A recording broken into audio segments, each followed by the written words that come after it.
بسم الله الرحمن الرحيم اللهم صل على سيدنا ومولانا محمد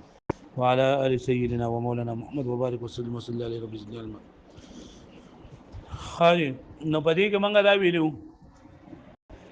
چې دا جوټي مبارک خبره تر شور شو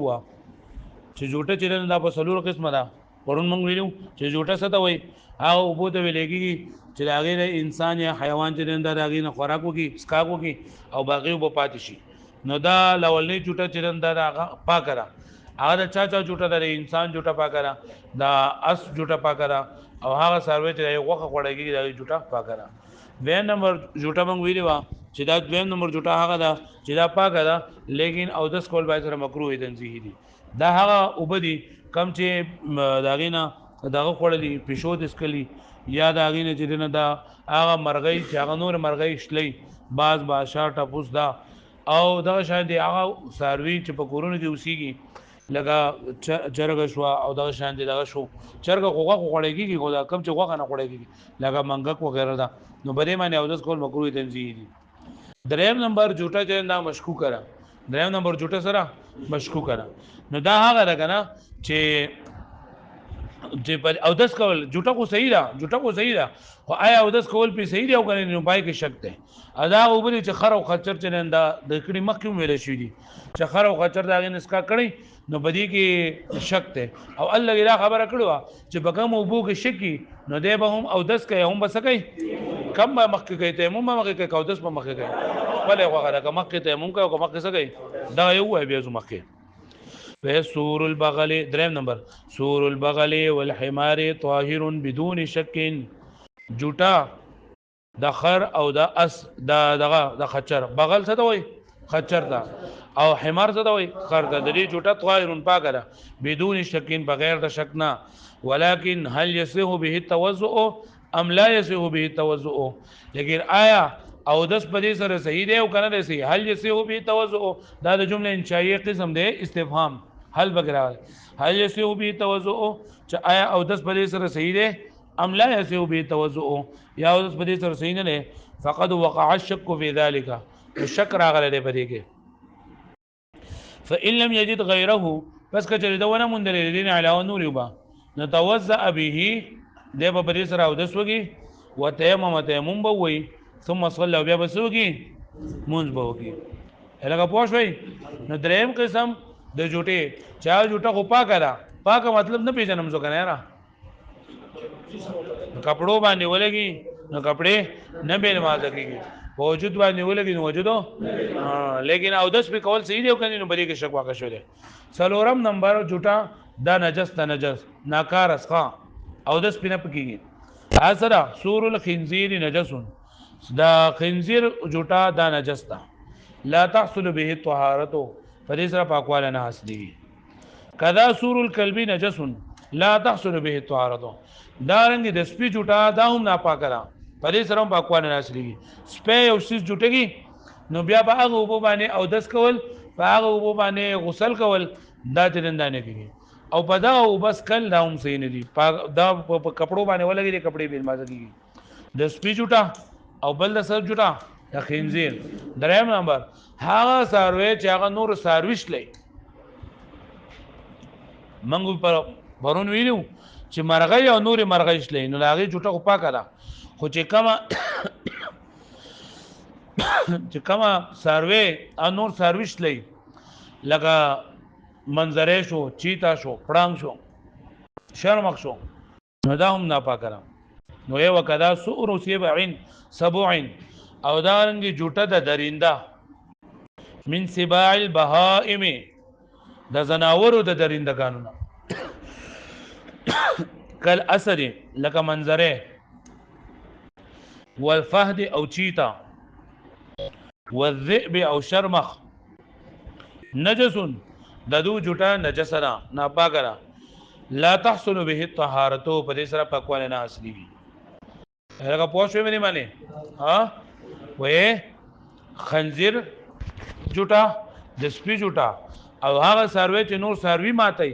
د دې دریو قسمه څارو جوټه سره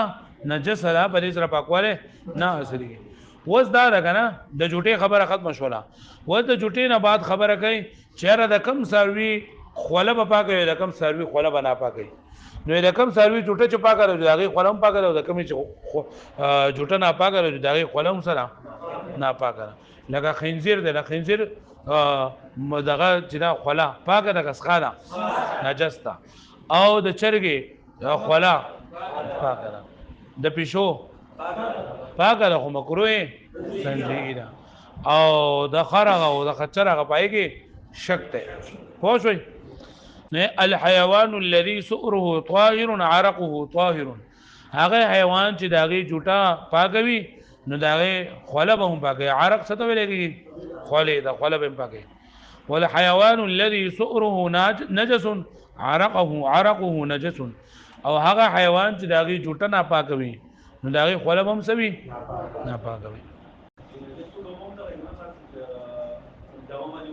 وو کنه دغه د نجس وای احکام میاه الابار میاه د ماء جمع ده احکام د حکم جمع ده میاه د ماء جمع ده اوبو ته وای او آبار د بئر جمع ده کوهی ته وای نو څه مطلب شو د کویانو د اوبو احکامات د کویانو د اوبو لکه کله کوهی ته څه شی گزار شي کنه نو آیا دا اوبه پاکي دي کسخاري نو اسی ګندګي ورته گزارش ولا ساروی ورته گزار شو ساروی ته راوته بیا پکې پړسېدل نو پړسېدل انسان ورته گزار شو نو څه چلی وي نو وای یو مسله د کوی په باره کې دا ده چې کله کوی ته ګندګي گزار شي ګندګي څه مطلب وینه ورته گزار شي شراب ورته گزار شي یا ورته بل څه شي نو د دینه پوره اوبرا وستل پکار دي پوره وستل اوبه تسری ضروری دي پوره وستل اوبه مطلب دا دی کنه دا بیا ساتي وره د پوره وستو اوبرا وستو مطلب دا دی چې کم کوه چیندار نوي کم کوه چیندار نوي نو پای کې چې څومره وبدي ک 200 بو کې دی او ک 300 بو کې دی او ک 1500 بو کې دی اوب ته راو بسه صحیح شولا چې دی کې دا وبټوله ختم شي خو چې کم کوه چیندار وو چیندار مطلب دا دی چې داشته په دې تار او باسري نور بغیرات لشته ته باسري نور ترات لشته دی باسري نور بغیرات نو د دینه 200 بوکې راو باسل 200 بوکې راو باسل دا جنی نو د دې هغه پاکواله ده پوه شو به معنی کویان بدبخ قسم دی یو چینداري یو غیر چینداري چیندار څه ته وای چې اشته په راو باسه نور پکې راځي نو دینه سو بوکې راو باسل 200 بوکې راو باسل د ته چې دې کوی ټول یو بتا راوسته او چې کم چیندار نه لاګې نه ټوټل وبر راوستل کاغه لس بوکې پکې او کشل بوکې پکې او کډېری پکې و اذا وقعت في البير نجاسه کله چې غزار شي په داغه کې کوی کې ګندګي ولو كانت قليله اگر کدا ګندګي لګوي لکه څه ګندګي کا قطره دمین لکه د ویني یو قطره ورته غزار شو د ویني یو قطره ورته غزار شو او خمرین او قطره خمرین یا د شراب یو قطره غزار شو نو وجبه اخراجه واجب دی راوستل ما دا هغه سبیل بیری چې بری کوی کړي من الماء دوبونه یعنی پدې کوی کې چې څومره موبدي نه او بټول راوستل لسري راوستل ضروری دی هغه پوښوي پوره ده بیا ورته ګورم سور البغل والحمار طاهر بدون شک د خر او د خچر جوټه پاکره بغیر د شک نه ولكن هل يسيه به توضؤ ام لا يسيه به توضؤ لیکن آیا او دس په سره صحیح دی او کنه نه صحیح په سره او دس فقد وقع الشك في ذلك واقع شوه د شک بنيږي فان لم يجد غيره پس کچره ورنمون دي دین له نور وبا توضأ به دی وته او دس وګي په سره وتيمم تيمم بو ثم صلى بیا منځوګي سور الخنزير نجس او د خنزیر جوټه ناپاکه لا يطهر به طهارته ناسلی به سره پاکواله وغدا سور الكلب نجس او دا رنګ د سپي جوټه ناپاکه لا تحصل به طهارته ناسلی به سره پاکواله وغدا سور سبع من السباع البهائم او دا رنګ جوټه د درینده د سارو د درندگان درنده څه ته وای چې نور ساروي ماتای چې نور ساروي خوري کل اسد لك منظر شو والفهد او چیتا شو والذئب او شرمخ شو نجس دانا پاکدا لا تحصل به طهارة ناصري وبه سره پاکواله الحيوان الذي سؤره طاهر عرقه طاهر هغه حیوان چې داغه جوټه پاکدا داغه خوله هم پاکدا والحيوان الذي سؤره نجس عرقه نجس، او هغه حیوان چې داغه جټه ناپاکوي نه داغه خوله هم ناپاکه. احکام بیاه الابار، د کویانو د اوبو احکامات. اذا وقعت فی البیر نجاست، کله چې واقع شي په کوی کې ګندګي، ولو كانت قليله، اگر کدا لګوي كقطره دمین، لکه د وینې یو قطره شوا، او قطره خمر یا د شراب یو قطره شوا، وجب اخراج ما في البير من الماء، واجب در اوستل د هغه څه چې بدی کوی کې د اوبونه، یعنی بدی کوی کې چې څومره مو بدی هغه اوبار اوستل دا ضروری دي. یاد بشي